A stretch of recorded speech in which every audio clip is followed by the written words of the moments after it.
Mateus, capítulo 15, versículo 15.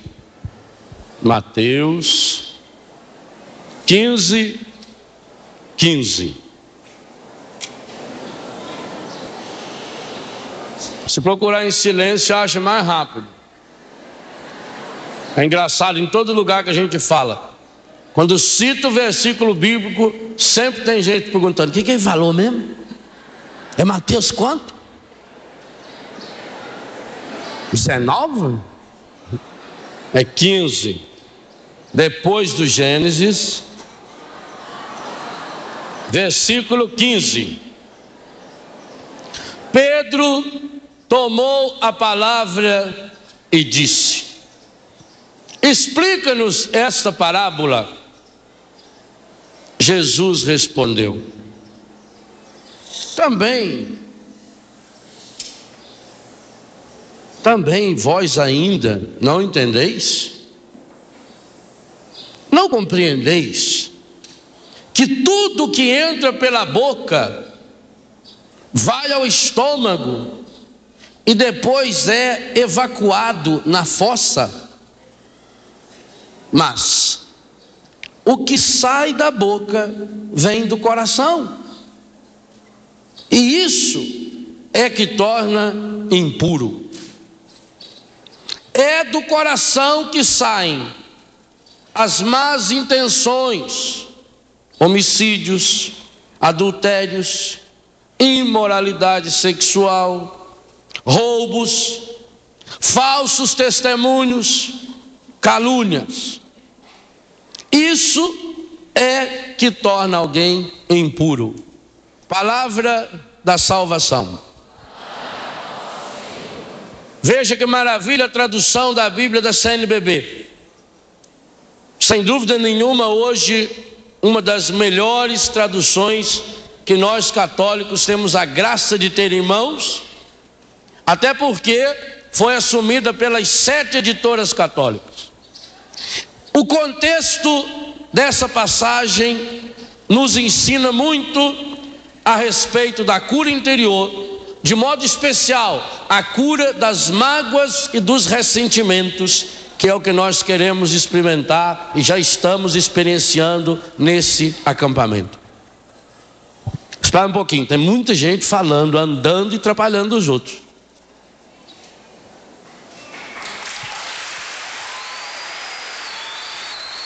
Isso.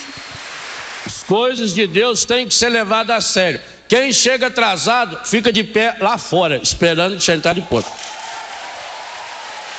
Né? Chega atrasado, depois vem: dá licença, dá licença, dá licença, dá licença. Atrapalha os outros. Muito bem. Jesus ontem, recapitulando, Jesus ontem teve uma atitude violenta. O Evangelho nos dizia que Jesus fez um chicote. Ele não pegou um pedaço de vara que estava lá, ele fez. Demorou para fazer. Foi intencional. E ele entrou no templo com aquele chicote que ele tinha feito, derrubou as mesas dos cambistas, gritou com os vendedores e expulsou. Porque o zelo por sua casa, pela casa do Pai, devora o seu coração. E nós deixávamos uma pergunta no ar ontem, no encerramento da nossa reflexão: por que será que Jesus agiu dessa forma? Por que será que Jesus agiu de modo tão violento? Por que será que o retrato de Jesus que nos aparecia naquele capítulo 2 de São João é um Jesus tão diferente daqueles que muitas e muitas vezes nós estamos acostumados a enxergar? Ora, se aquilo não foi um descontrole emocional, porque se tivesse dito que Jesus pegou uma vara que estava ali perto e deu uma batida, alguém podia dizer: foi um momento de fraqueza, foi um descontrole. Mas São João, o homem que levou 60 anos para escrever o Evangelho, e que pensou e repensou em cada detalhe do Evangelho. Cada texto do Evangelho de São João tem uma riqueza profunda de detalhes. Ele não quis pura e simplesmente reproduzir o que os outros evangelistas tinham escrito, ao dizer para nós que Jesus fez, Ele mesmo, com a mão, teceu um chicote. Significa que Jesus estava muito consciente daquilo que Ele fez. E se com tamanha consciência Jesus, o Filho de Deus, no lugar mais importante para o seu povo, que era o templo, é capaz de ter uma atitude dessa, tem que ter uma causa muito séria. E qual é essa causa? A cura interior. É fabuloso quando nós entendemos que nem diante de doenças gravíssimas o Senhor teve atitudes tão sérias. E por que Ele teve essa atitude tão séria aqui? O capítulo 15 de Mateus nos ensina, porque ele está no mesmíssimo contexto de João capítulo 2, assim como Marcos capítulo 7, Lucas capítulo 6. São textos que se comparam, o contexto é o mesmo. E esse que nós acabamos de ler, a partir do versículo 15, é quando Pedro pede para ele: explica para nós essa parábola. Que parábola? Jesus estava dizendo: o ser humano pode comer o que bem entender, o que torna o ser humano impuro não é aquilo que ele come. Por quê? Porque os fariseus viviam da aparência. O capítulo 15 começa a dizer que os fariseus e os escribas dirigiram-se a Jesus, versículo 1 e 2, perguntando: por que os seus discípulos desobedecem às tradições dos antigos? Por que não lavam as mãos quando vão comer? Eles estavam preocupados com normas aparentes. Jesus disse: isso não tem importância, porque o que você come entra pela boca. E olha o realismo da tradução da Bíblia da CNBB. Tanto que quando eu li, muitos de vocês fizeram um ar de riso, achando que a tradução era minha. Não foi? Eu também sei ler alguns pensamentos, mas não é minha não. O que eu li é tradução ipsis literis, do jeito que está escrito aqui na tradução da Bíblia CNBB. Tudo que entra pela boca vai ao estômago e depois é evacuado na fossa. Quer tradução mais explícita? Eu não vou dar também, nem tanto. Vai lá no dicionário e olha o que é evacuar. Fazer cocô. Comeu, entrou na boca, vai embora. Por isso que quando a gente come uma coisa estragada, mas o que contamina o ser humano não é aquilo que está na aparência, é aquilo que vem do coração. Interessante, os discípulos chegaram para Jesus e falaram assim, sob versículo 12, é bonito: sabes que os fariseus ficaram indignados ao ouvir suas palavras? O senhor soube que os fariseus ficaram muito chateados com o Senhor? Jesus respondeu: qual é a profissão do Pai? Toda planta que não foi plantada pelo meu Pai será arrancada. Deixai-os. São cegos guiando cegos. Ora, se um cego guia outro cego, os dois caem no buraco. E aí que Pedro falou: Senhor, se a coisa é tão séria assim, então nos ensina, nos explica essa parábola. Aí nós entendemos por que Jesus foi tão violento, por que ele tem atitudes tão determinadas. Fez o chicote, derrubou as mesas, brigou, gritou, espalhou pelo chão as coisas, porque trata-se de salvar o ser humano. A cura interior não é um momento, e o Padre Jonas deixou isso bem claro hoje de manhã, não é um momento de emocionalismo barato. Ai, eu fiquei tão emocionado. Ai, aquilo me tocou muito.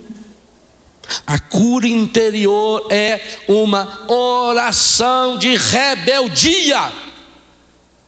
É uma oração de recusa, de rebeldia e recusa às ciladas do encardido. Por quê? Porque nós víamos na missa de ontem à noite, ele é o pai da mentira, ele é o senhor da inveja, ele é o autor do pecado, ele é o derrotado dos derrotados. Por quê? Pela inveja que ele tem do ser humano, ele quer jogar o ser humano no buraco. Então ele sabe que ele precisa contaminar o ser humano, mas que nós não nos contaminamos pelas coisas exteriores.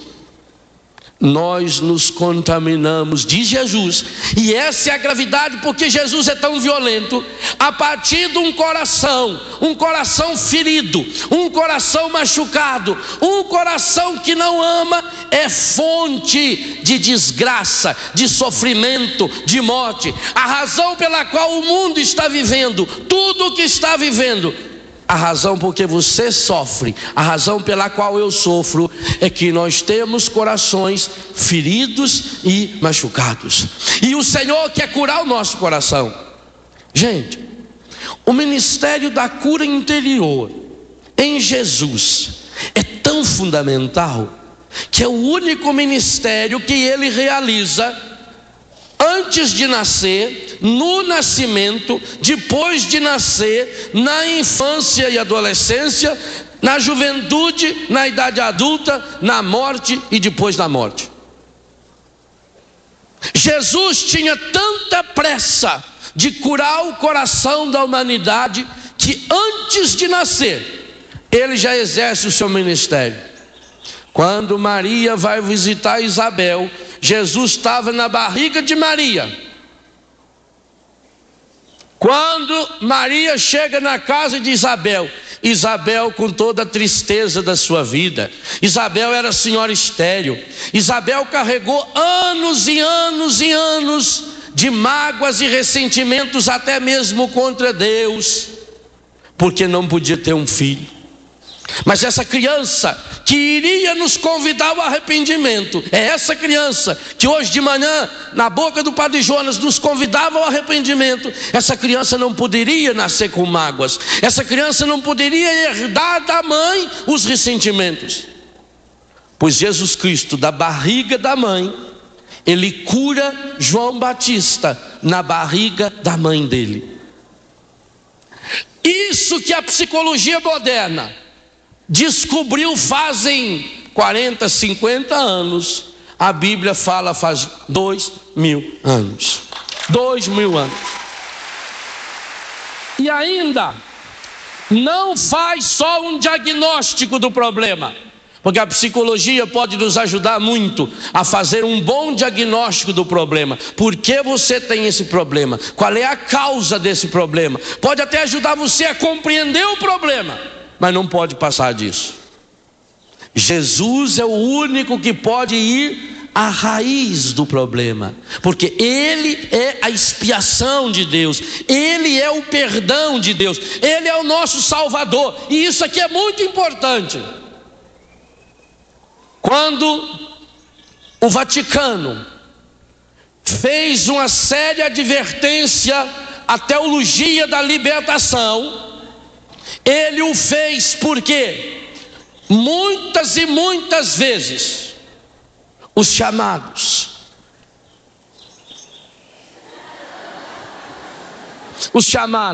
teólogos da libertação estavam apresentando um Jesus Cristo puramente libertador social. E a igreja foi severa e disse: isso está errado.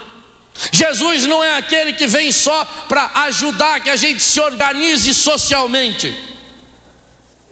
Pois hoje eu diria que está na hora da igreja mandar uma carta também a muitos e muitos católicos que pregam um Cristo intimista, como se fosse o meu terapeuta, o Cristo da nova era. A nova era, ela não vai contra Jesus no sentido histórico de falar mal dele, não. A nova era quer mostrar um Jesus da era de Aquários. E quem é esse Jesus da era de Aquários? O Jesus da era de Aquários é um profeta poético, é um cara que ensina parábolas bonitas, é um precursor do Paulo Coelho ou coisa que se valha, é alguém que sabe falar palavras bonitas, é alguém que leva você a um momento emocional. Esse não é o Jesus Cristo apresentado no Evangelho. Esse não é o Jesus Cristo da cura interior. O Jesus Cristo da cura interior não é o Jesus Cristo da autoajuda. É o Jesus Cristo da rebelião. É o Jesus Cristo que arma um chicote para dizer para mim e para você: o primeiro passo para a gente expulsar do coração as raízes disso aí que está nos contaminando é a gente também fazer um chicote. Ou seja, você vai ter que fazer o seu. Ah, como era dolorido quando a mãe mandava a gente ir no mato arrumar um galho de pitangueira para a gente mesmo poder apanhar. E aí se trouxesse um galho muito curto, apanhava com aquele e depois ia buscar outro. Escolha a surra. Faz igual o rapazinho que saiu da escola correndo. Mas o rapazinho corria. Aí o senhor vendo ele correr, falou: menino, que você está correndo tanto? Eu falei que hoje saiu o boletim, eu vou mostrar para minha mãe. Falei: ah, que beleza, nota boa. Ele falou: nada, tudo vermelho. Seu filho, mas você está correndo para mostrar para sua mãe? A sua mãe não vai ficar brava? Falou: minha mãe vai me dar uma surra. Falou: menino, vem cá, eu vou levar você no nosso grupo de oração, vou fazer uma oração de cura para você, que você tem problema mental. Você sabe que a sua mãe vai bater em você. Sim, senhor. E você está indo para casa correndo. Falou: estou. Ô filho, você não é certo das ideias, filho.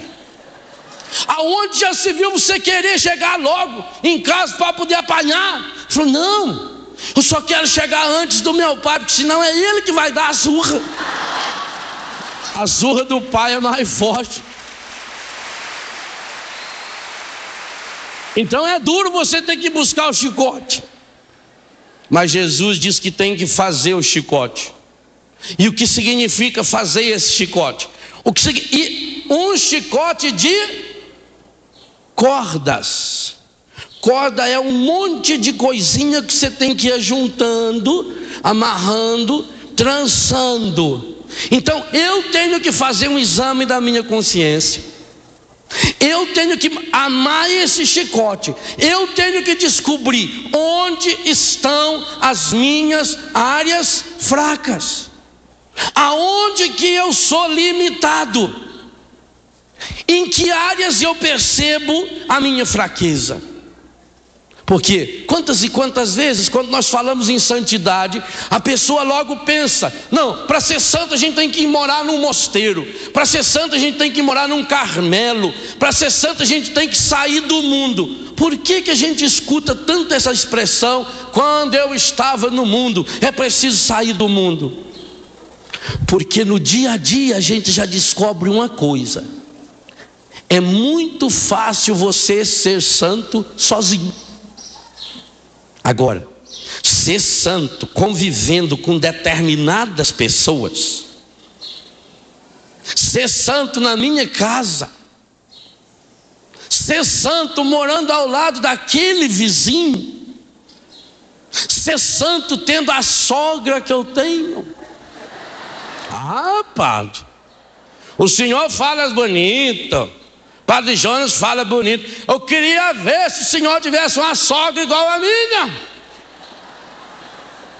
E a sogra deve estar dizendo: eu queria ver. Ela vai no outro padre: queria ver, padre, se o senhor tivesse uma nora igual a mim.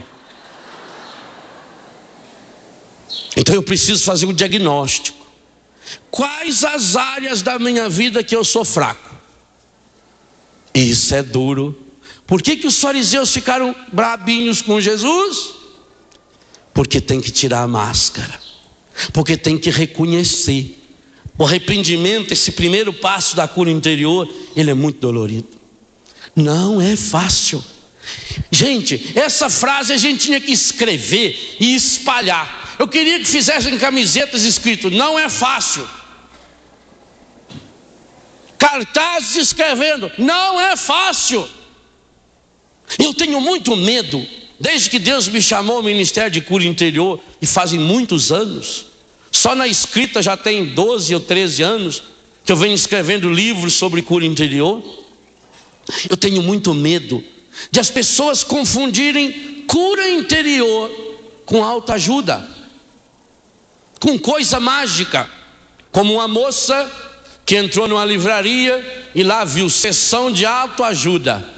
Aí ela viu um livro que ela pegou com as 4 mãos na hora. Tão impressionado ficou. O livro tinha o título: Resolva todos os seus problemas. Que maravilha. Ela pegou o livro, estava com ele já para levar para pagar, e perguntou para o vendedor: escuta, fala a verdade, você já leu esse livro? Ele falou: li. É bom? Eu falei: é bom. O vendedor vai falar que é ruim. É verdade que ele resolve todos os meus problemas? Ele disse: bem, eu vou ser honesto com você. Eu não diria que ele resolve todos os seus problemas, mas eu diria que ele resolve a metade dos seus problemas. Falei: então me dê 2, por favor. Eu tenho medo que as pessoas comecem a comprar 2 livros meus por vez, porque já que um resolve só a metade dos problemas, eu vou levar 2. Não. Eu tenho muito medo das pessoas confundirem cura interior com preguiça espiritual. Eu tenho medo que as pessoas confundam cura interior com uma vida fácil. Ai, Senhor, eu estou tão bem. Ai, que paz eu estou sentindo. Está tudo bem com você? Tudo bem. E a sua mãe? Morreu. Ah, morreu, mas tudo bem.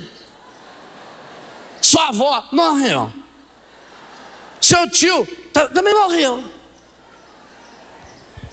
Outro dia eu recebi uma família amiga. Eles tinham perdido um filho de 19 anos. E eles foram até lá em casa para pedir que eu fizesse uma oração por eles, porque eles estavam sofrendo muito. E nós levamos mais de 2 horas conversando, eu tentando mostrar para eles, se eu fosse fazer uma oração, eu ia pedir a Deus que eles sofressem mais. Estou errado? Gente, um pai e uma mãe que perde um filho de 19 anos de idade e não quer sentir nada, quer tomar remédio. Hoje nós não aprendemos a trabalhar os sentimentos, e aqui está um problema muito sério. Sabe por quê? A única coisa que revela quem você é, de fato, são os seus sentimentos. As minhas ideias não refletem o que eu sou. Eu posso estar falando convictamente de ideias que eu li num livro, eu leio bem no livro, eu estudo. Não tem esses políticos que têm assessoria de imprensa? Eles tem gente que prepara o texto para eles, eles dão uma olhada ali, uma facilidade de memorizar e pronto. Eu posso fazer longos discursos, mas eu não estou mostrando quem eu sou. São ideias de outras pessoas que eu li e decorei. Agora meus sentimentos não. Quando eu tenho a graça de revelar os meus sentimentos, então eu estou mostrando quem eu sou. A pessoa que me conhece: ah, você conhece o fulano? Conheço, eu ouvi uma música dele. Ouvi a música dele, você não o conhece. Ele pode ter ido num estúdio e gravado cada palavrinha, depois puseram num aparelho lá chamado Pro Tools, aquilo acertou a voz dele, ficou beleza. Pode ser até alguém com voz parecida cantando no lugar dele. Quantos artistas famosos a gente sabe que faz isso? Ah, eu conheço fulano, eu li um livro dele. talvez o livro não seja dele. Porque se você copiar o livro de alguém, você vai preso. Direitos autorais. Agora, se você copiar de vários autores, você ganha diploma de doutor, porque você fez uma ampla pesquisa, fez um trabalho de pesquisa.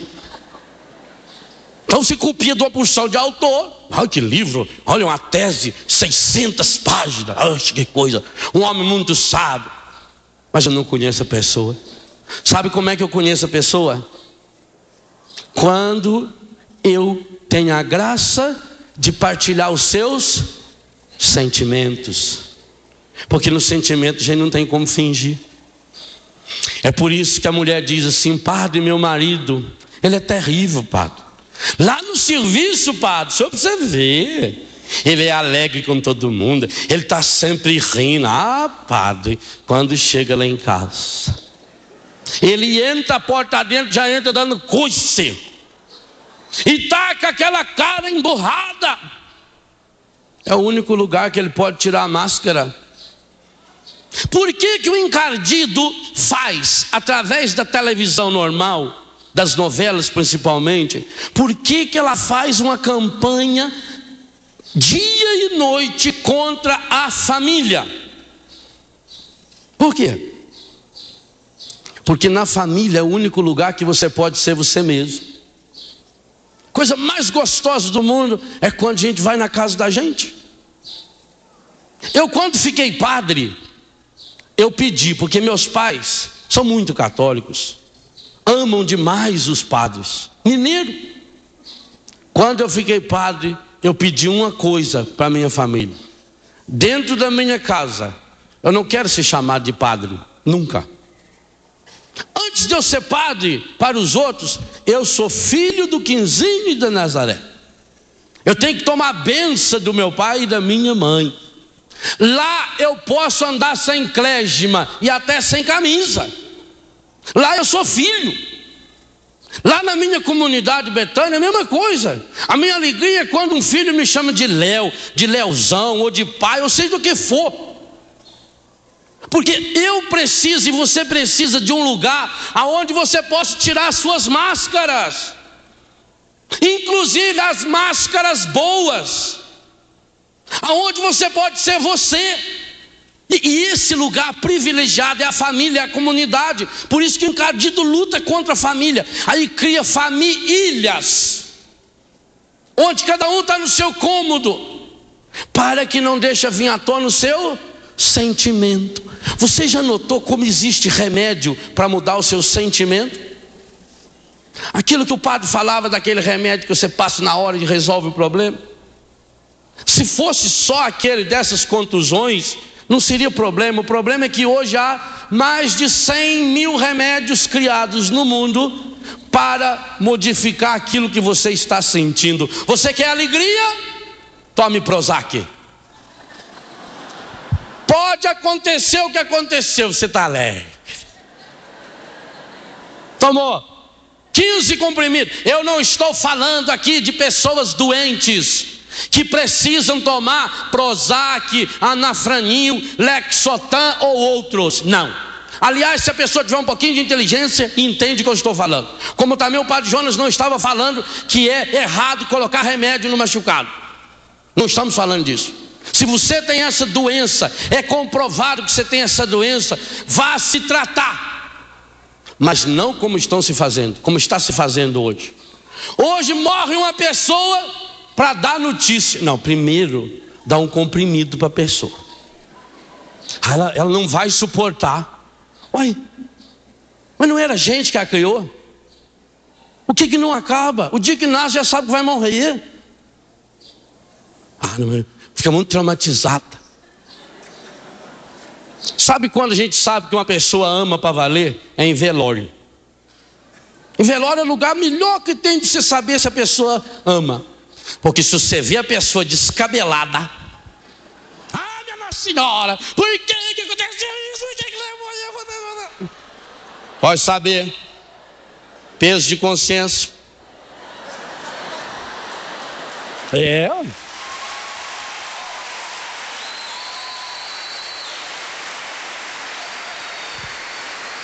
Aí você vê que você tem fé. A pessoa do coração curado, ela sofre, mas é diferente. Vou dar um testemunho que muito me tocou. Ela deve estar me assistindo. Quando meu irmão mais velho morreu, uma morte absurda e estúpida, morreu de besta, porque bebia muito, não quis parar de beber. A hora que quis parar de beber foi tarde. Está no céu agora, porque lá não tem cachaça, lá não tem água ardente, lá tem água viva, então tá sossegado. Dodô morreu, foi uma morte estúpida, 44 para 45 anos de idade. Como diz papai, mãe nenhuma cria filho para morrer. A morte dói. Então, alguns dos nossos pensavam, como será que a mamãe vai reagir? Mamãe muito amorosa conosco. Fomos criados numa família muito amorosa, graças a Deus. Alguns falavam, bom, quem sabe, bom, como a capela fica do lado da Santa Casa, se for preciso chama um médico, porque a dona Helena não vai aguentar. Levamos o corpo, umas 4:30 da manhã, cheguei em Itajubá, telefonei, trouxeram mamãe. Eu fui buscar ela e papai na porta da capela, claro que chorando, seguraram no meu braço e fomos. Mamãe chegou do lado do caixão, deu um beijo na testa do Dodô, aquele silêncio. Dona Nazaré enfiou a mão no bolso, tirou o terço e começou: creio em Deus Pai Todo-Poderoso, Criador do céu e da terra. Entende o que é coração curado? É isso. É na hora do sofrimento. Ali eu descobri mais ainda a mãe que eu tinha. Isso é sentir. A fé é sentimento, é emoção. Mas não é aquela emoção descabelada desse povo que em vida não escreve um bilhete para o outro, e depois que morre vai atrás dessas antas que tem por aí para ver se manda alguma carta psicografada para a pessoa. É burro. Porque veja, se o sujeito não sabe nem o endereço da casa dele para mandar a carta, como é que você sai daqui? Você vai lá em Beraba, em Berlândia, não sei aonde. O sujeito em vida nunca foi lá na Uberaba, na Uberlândia, não sei aonde. Depois de morto, como é que ele acha aquele endereço? Não é burro? Manda um e-mail, telefona, liga para o celular, vai lá no banheiro e escreve com o batom, eu. Agora vai lá, tá mandando dizer que tá bem, viu, que tá tranquilo. Ai, que tá. Tem gente que é besta e tem gente que gosta de ser besta. Como é que você viveu a sua vida? Então, o encadido quer destruir nossos relacionamentos. Por quê? Porque, e aqui está a seriedade da coisa. Jesus não ia pegar chicote só por isso. Jesus não é só um psicólogozinho, não.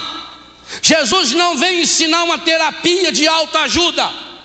Jesus é Salvador, e quando ele fala da necessidade da cura interior, ele está falando, e ele está nascendo e morrendo por isso. Por quê? Porque a pessoa, gravem bem essa frase, a pessoa que não permitiu que o Espírito Santo de Deus cure o seu coração, essa pessoa já comprou um ingresso carimbado de primeira classe para o inferno.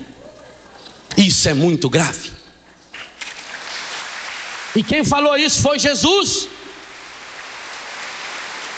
Em todas as listas de pecado, como essa que nós acabamos de ler de Mateus 15, Marcos capítulo 7, Lucas capítulo 6, Gálatas capítulo 5, Efésios capítulo 4, 1 Coríntios 3, 5 e tantos outros textos, a carta de Tito inteiro, 1 e 2 de Pedro inteiro, 1 de São João inteira.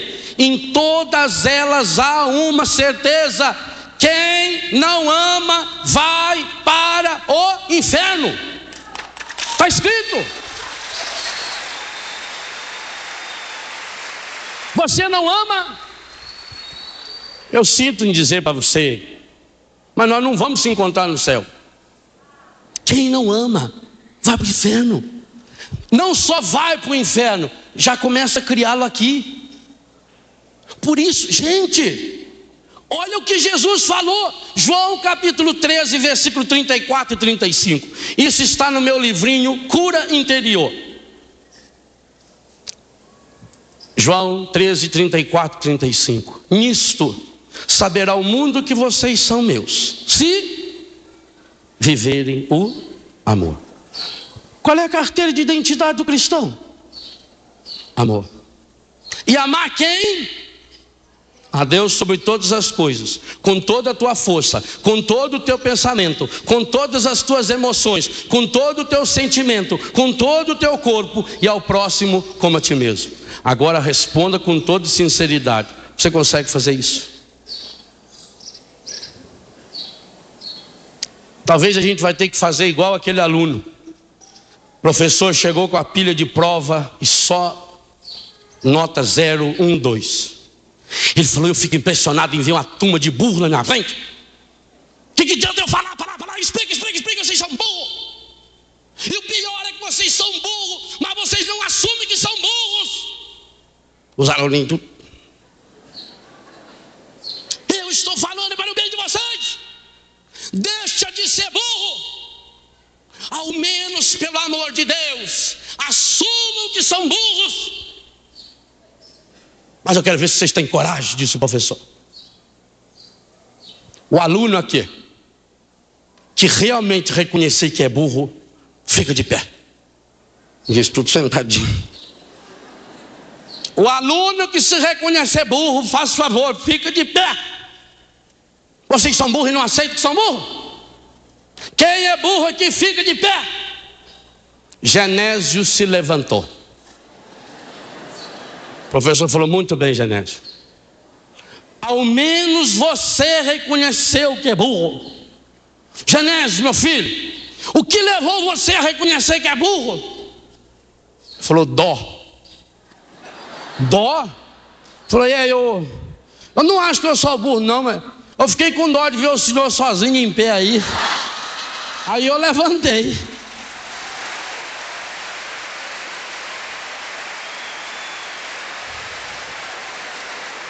É difícil reconhecer. Porque enquanto eu estou falando para o outro se levantar, eu não percebo que eu estou de pé. Quando eu falo fulano é burro, aqui, nunca aponta para a pessoa com o dedo. Quando você fala assim, ó, tem um para a pessoa, um para Deus e 3 para você. Quando for apontar, faz assim, ó. Porque o problema está no outro. Então, honesto e sinceramente falando, você vive esse amor que Jesus fala? Eu não vivo. Eu luto muito. Gente, eu confesso a vocês, tem dia que é difícil para mim amar a mim mesmo. Tem dia que eu estou atrapalhado. Eu levanto, eu lavo a minha cara e eu tenho vontade de xingar eu.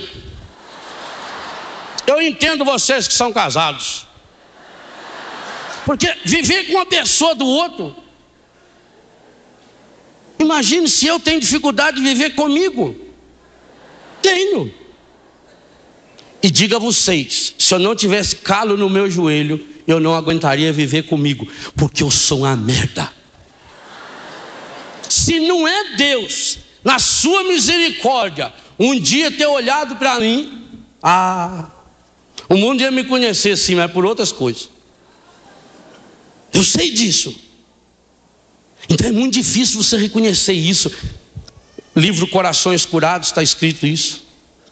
A única coisa que impede você, que me impede de chegar a Deus, não são os nossos pecados. Por causa dos nossos pecados, Jesus morreu.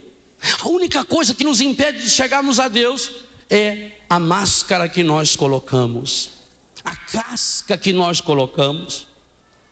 Jesus disse: nisto o mundo vai saber que vocês me pertencem.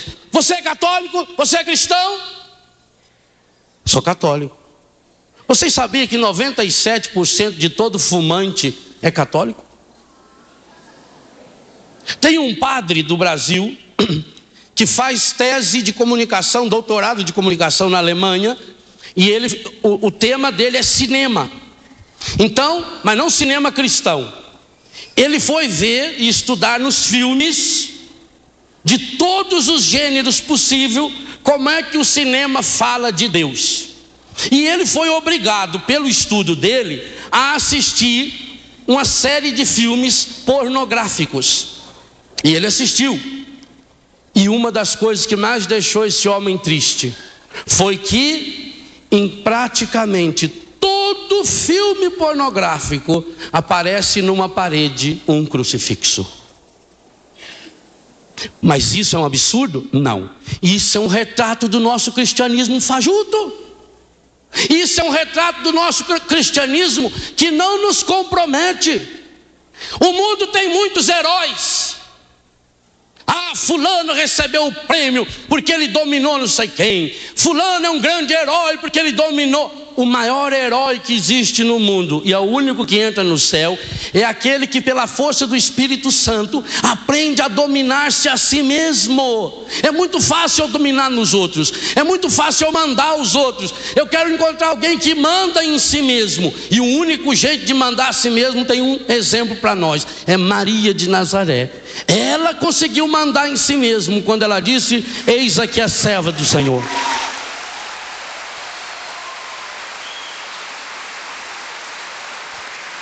E por isso, o encontro de Deus com Maria e o encontro de Deus com Eva é completamente diferente. O encontro de Deus com Eva foi num paraíso, num lugar maravilhoso. O encontro de Deus com Maria foi numa casinha simples e pobre de Nazaré, de uma menina que estava fazendo os preparativos para o seu casamento. Eva tinha cometido o pecado. Quando Deus dá a chance de Eva voltar do pecado, ela inventa uma desculpa. Maria não tinha pecado, mas falou para Deus que ela era fraca. Como é que isso vai fazer, Senhor? Eu não sei como. Eu não conheço homem algum. Eu sou muito fraca, Senhor. E aí Deus então achou a porta aberta para mudar a história da humanidade, porque achou um coração que foi exatamente o contrário do coração de Adão e Eva, embora os três tenham sido concebidos sem pecado.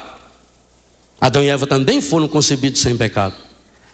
Maria, na obediência: eis aqui a serva do Senhor, faça-se em mim segundo a sua palavra, não segundo a palavra da serpente, porque serpente não fala, não segundo as desculpas que o mundo me ensinou, segundo a sua palavra. Se você quer ser feliz do jeito de Maria, você tem que aprender a obedecer do jeito de Maria, não tem outro jeito. Agora, isso não é fácil. Cura interior não é fácil, cura interior é muito difícil. Cura interior é um processo de uma vida inteira. Cura interior é cair e levantar, mas é saber para onde vai. Para chegar à graça da cura interior, é preciso, em primeiro lugar, querer.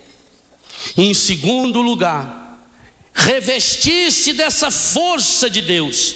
Por isso que, por si só, você não consegue. Padre, eu queria perdoar, não consigo. E não consegue mesmo?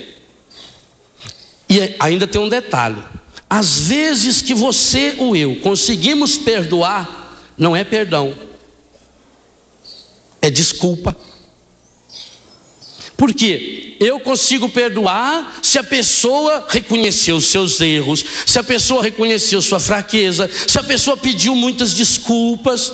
Então eu, num excesso de bondade, eu desculpo, mas deixo bem claro que isso não se repita. Isso não é perdão? Perdoar é dar-se a quem não merece. É fácil isso? Mais do que isso, perdoar é dar-se a quem não merece, acha que merece e ainda me ofende. É fácil? Pois perdoar é mais do que isso. É dar-se a quem não merece, acha que merece, me ofende e ainda fala mal de mim para os outros. É fácil? Só tem um jeito de perdoar: deixando o seu coração ser revestido pela ternura e pela misericórdia do coração de Jesus. Esse é o segredo da cura interior. O primeiro passo para a cura interior. Mas para que isso aconteça, eu preciso saber onde eu quero chegar. E por isso não pode ser fraco. Você já viu na televisão, quando mostra aqueles peixes, quando eles começam a nadar rio acima para se reproduzir. Peixe fraco não se reproduz. Para se reproduzir, e reproduzir muito, porque cada peixe consegue reproduzir milhares de outros peixes. É preciso ter a coragem de nadar contra a corrente. Você devia assistir, se um dia ficar sabendo que vai passar, de vez em quando passa na televisão, um especial feito sobre a reprodução dos salmões. O salmão é um peixe que vive no mar, mas ele nasce na água gelada do rio. Lá onde as geleiras vão se derretendo, forma aquele lago gelado. É ali que o salmão se reproduz. E depois, quando ele cresce, ele começa a descer pelo rio, aquelas pirambeiras enormes, aquelas cachoeiras, até chegar no mar. E ele vive no mar. Ele vive 3 anos e meio, 4 anos em média. Com essa idade, está chegando o fim da vida dele. E o final da vida dele é a hora da reprodução. E aí ele tem que sair do mar, achar o mesmo riacho, o mesmo, e começar o processo de nadar riacho acima, água gelada, correnteza, às vezes blocos de gelo inteiro que vem escorrendo. E ele vai, e ele vai, e ele sobe, e ele vence as resistências, e ele vence os pescadores, até chegar lá em cima. É um longo processo. A cura interior é esse processo. Se você não estiver disposto a iniciar esse processo, é bobagem, não vai conseguir. Agora, para iniciar esse processo, primeira coisa, onde eu quero chegar? Se você quer chegar no céu, se você quer herdar o reino, se você quer viver a felicidade, o primeiro passo, eu quero chegar lá. Segundo passo, absolutamente fundamental: você não pode dar ouvidos àqueles que estão à sua volta, principalmente músicas, novelas e filmes que pregam a felicidade fácil. Era o aniversário do rei. E o rei, quando fazia aniversário, fazia uma grande festa para ser homenageado. Gostava de ser aplaudido, gostava que o povo lhe trouxesse presente. Organizava uma festa linda. O principal dia da festa, então, o sábado, a festa era na praça principal da cidade, do palácio, reinado. Ficava em frente ao palácio, aquela praça imensa, aquela coisa linda. E naquele ano o rei fez uma brincadeira. O rei mandou colocar um poste de 50 metros de altura. E mandou passar nesse poste muita resina, óleo, para fazer tipo aqui nas festas juninas tem o pau de sebo.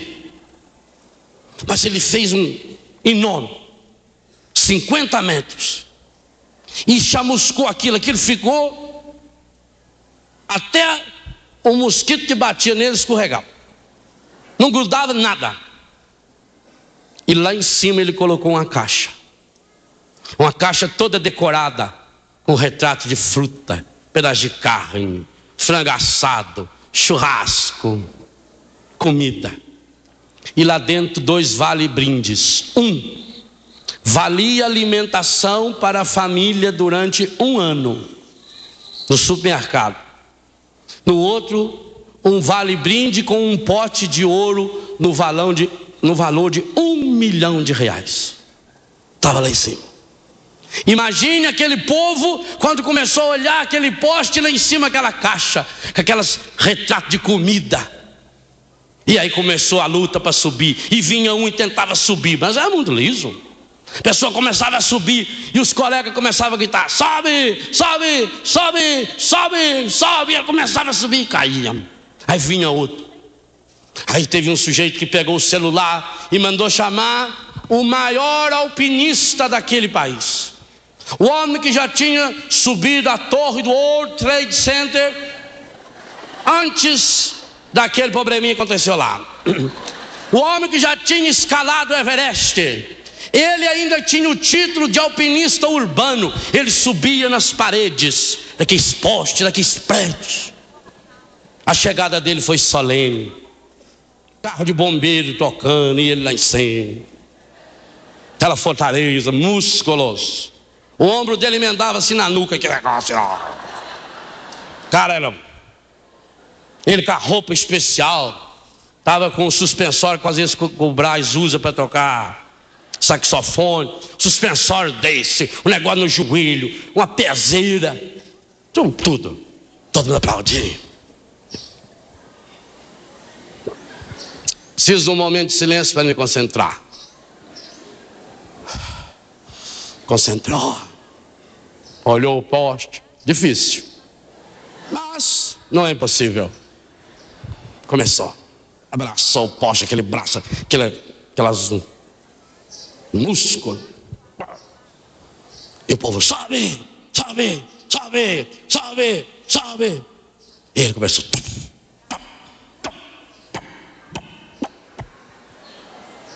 Uns 10 metros. Quando chegou nos 10 metros, mais ou menos.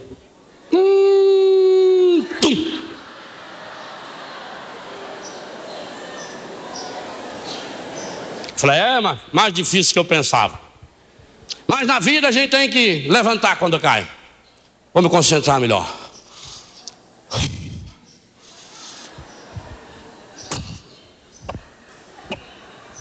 O povo subindo, subindo, subindo. E vai lá, e sobe, sobe, sobe, sobe. Ele chegou a uns 15 metros. Que ele começou a deslizar na perna. Parece que esse carro que vai assim na estrada de terra. Quanto mais gira, mais afunda. E caiu. Aí ele ficou humilhado. Todo mundo que cai é humilhado. O derrotado sempre quer alguém lá no fundo com ele. Aí ele subiu em cima de um caixotinho e falou: com toda a experiência que eu tenho, todos os meus títulos em jogo, eu digo a vocês: a aerodinâmica desse poste, já que o seu diâmetro na sua área, a hipotenusa não corresponde à altura do cateto ao quadrado. A força igual a M vezes 2, 37. Tirando o pi, digo a vocês, ninguém sobe. Isso é impossível. E digo mais a vocês, agora não como esportista, mas como cidadão que me senti ofendido. Porque se fosse só eu que caí, não, eu já caí muitas vezes. Mas o que eu vejo aqui é uma afronta de sua majestade a cada um dos senhores e das senhoras. Esse rei, ele está tirando um pelo da nossa cara. Ele mandou fazer esse poste, deve ter usado uma resina especial aí, porque ele é financiado pela empresa de Petrobras e não sei o que lá. E ele passou um betuminoso especial e ninguém sobe.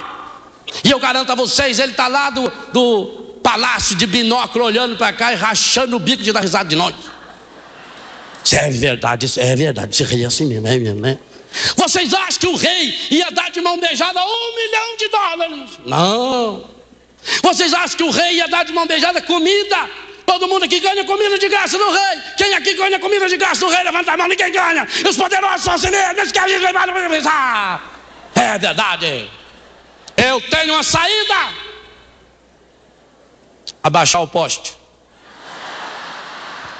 Se esse poste não for abaixado, porque se você olhar aqui para baixo, estender a mão à sombra, num ângulo de 47 graus, teria que dar mais ou menos 17 metros. Se não abaixar 17 metros, ninguém sobe. O pessoal falou: é verdade. O outro falou: se baixar 17 metros, até eu subo. Falei: exatamente, até eu, é mesmo. Vamos fazer uma passeata. Vamos fazer aqui uma manifestação. Todo mundo, nós vamos juntos agora gritar para o rei: abaixa o poste. Todo mundo junto: abaixa o poste, abaixa o poste, abaixa, abaixa, abaixa, abaixa, abaixa o poste, abaixa o poste. E apareceu o quarto falante, vendendo algodão doce: abaixa o poste, vou abaixar o poste aí. Estava naquele burburinho que é Abadé, né? Quando chegou um rapazinho, mineirinho, magrinho, feinho,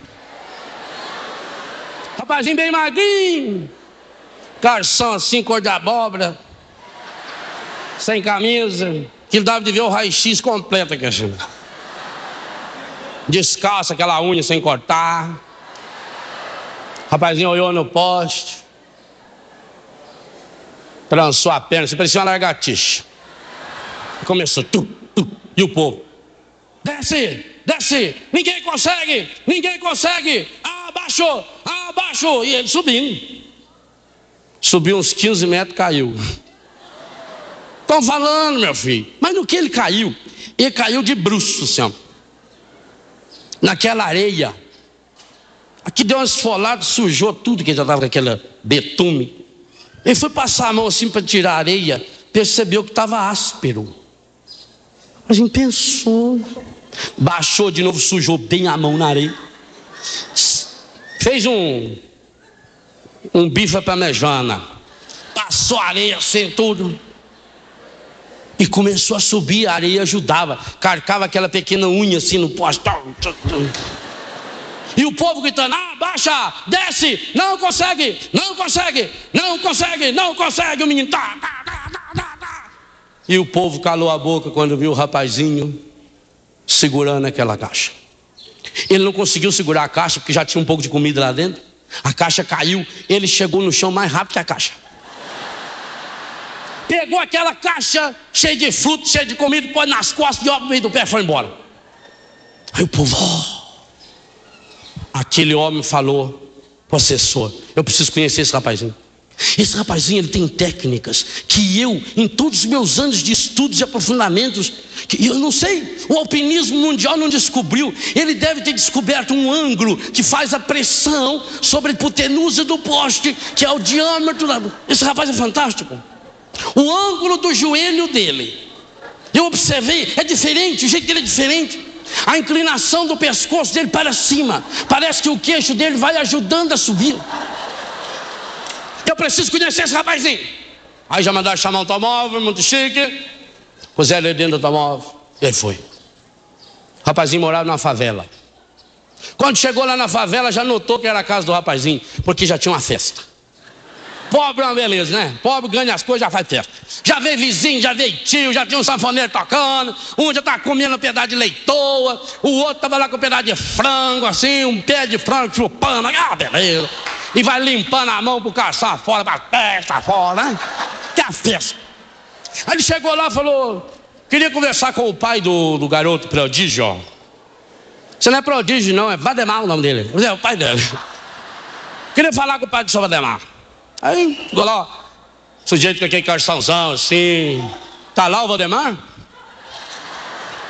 Que o calçãozão, sujeito sossegado e comendo carne. Falou: o senhor é o pai do rapazinho? Falei: é eu mesmo. Falei: fiquei impressionado. Eu nunca vi uma coisa dessa. Eu sou alpinista. Eu já vi o senhor na televisão. O senhor sobe lá as ladeiras, eu vi o senhor lá. Parabéns. Então eu fiquei impressionado, a técnica do seu filho. E eu vim aqui, eu quero pagar uma bolsa de estudo, eu quero ajudar esse moleque, eu quero descobrir qual é o segredo que levou esse menino a subir daquele jeito naquele poste. Falou: homem, o segredo é 2. Primeiro, fome. É a primeira refeição que nós temos aqui em casa hoje. O senhor já viu uma pessoa com fome? Quando esse rapazinho viu que tinha comida lá dentro, meu filho, não tem o que segura ele. Sim, mas Está bem que ele tinha fome, mas e aquela pressão popular? Eram milhares de pessoas dizendo para ele: desiste, desiste, desiste. O que levou esse rapazinho a não dar ouvidos à multidão? Ele falou: e aí é o segundo segredo. Esse rapazinho teve a graça de Deus Nosso Senhor de ter nascido surdo. A cura interior. A cura interior exige duas coisas. Primeiro, fome. O dia que a sua fome de Deus for maior do que qualquer outra fome, fome de comida, fome de dinheiro, fome de bem-estar, fome de aplauso, fome de sucesso, fome de trabalho, fome, qualquer outra fome. O dia que a sua fome de Deus for maior do que todas as outras fomes que há no seu coração, você chega lá em cima, com a graça dele, também tornar-se uma pessoa surda, como Maria, que guardava as coisas no seu coração. Surdo a todo o burburinho que o mundo nos faz, surdo a essas novelas, a essas músicas, surdo aos discursos da nova era, que pregam uma felicidade fácil, dizendo que é muito fácil você conseguir as coisas, que a felicidade é fácil. É preciso fechar o ouvido a esses barulhos que há no mundo. É preciso ter uma fome esganada de encontrar-se com Deus. E quando nós conseguimos isso, então é certo que nós demos o primeiro passo para que Deus realize em nós aquilo que Ele quer realizar. Porque Deus criou a mim e você para quê? Para que a gente seja feliz. Agora, não é fácil. Fácil é ir para o inferno. Por quê? Para ir para o inferno o caminho é largo. E para ir para o céu? É estreito e é subida. É estreito e é subida. E é cheio de pedra. Mas é possível chegar lá. Vamos tentar pedir essa graça. Alguém chama, Ele me ama e me conduz e me quer feliz. Ele fala, só escuto para o mudo. E o que Ele me diz para mim, para você que está em casa hoje também: vem me seguir, e eu caminho junto com você ao fim. Depois da caminhada, você é feliz. Se deixa todas as coisas só por mim, por mim. Ele fala, só escuto para o mudo. E o que Ele me diz para mim, para você que está em casa hoje também: vem me seguir, e eu caminho junto com você ao fim. Depois da caminhada, você é feliz. Cada dia eu preciso aprender a dizer sim para Deus. Ele quer uma resposta. Quando? Todo dia. De você, meu irmão, é difícil a caminhada, e por isso Ele lhe estende a mão e diz: vem me seguir, que eu caminho junto com você ao fim. Depois nesta caminhada você é feliz. Se deixa todas as coisas só por mim, por mim. Vem me seguir, que o meu caminho é o da porta estreita, sim. Porém, ao acabar junto de mim, você vai entender porque é bom servir. O único jeito de entender essa felicidade. E aqui nós temos a grande definição, Pai, de cura interior. Cura interior é seguir Jesus.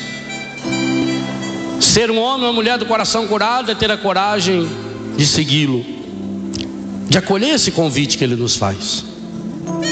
Mas acontece, Pai, que nós somos fracos demais. A gente desiste muito à toa, Pai.